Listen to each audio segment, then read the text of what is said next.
Почитувани представници на медиумите, почитувани присутни. Особена чест и задоволство ми е што денеска како мои гости во обиколка на градежните активности кои што се случуваат веќе полувременски период во регионот на Крива Паланка и околината, ги имам вице-премиерот господинот Љупчо Николовски, почитуваниот министер за транспорт и врски Благојче Бочварски и директорот на Агенцијата за финансиска подршка во земјоделието и руралниот развој господинот Николче Бабовски.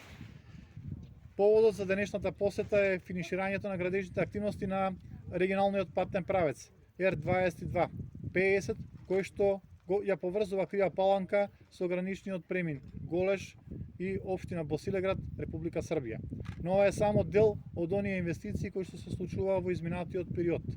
Вкупната инвестиција која што оваа година Крива Паланка ја доби преку јавното претпријатие за државни патишта е околу 50 милиони денари, затоа што само овој патен правец чини околу 27 милиони денари и плюс дополнителни 21 милион денари кои што беа инвестирани на патниот правец кон село Огут, односно граничниот премин кон Република Србија и општина Трговиште.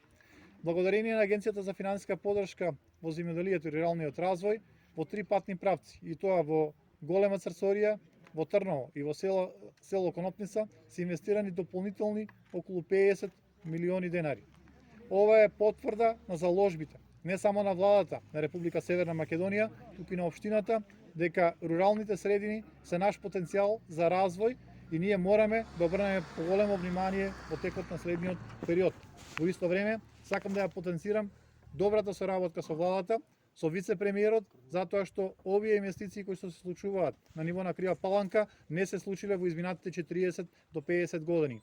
Тоа е пример како треба да функционира линкот локална самоуправа влада. Се надам дека идната година, иако во услови на пандемија, ќе продолжиме со овие инвестиции и ќе направиме многу попристојни и поприфатливи места за живење не само во Крива Паланка, туку и во незината непосредна околина. Ви благодарам.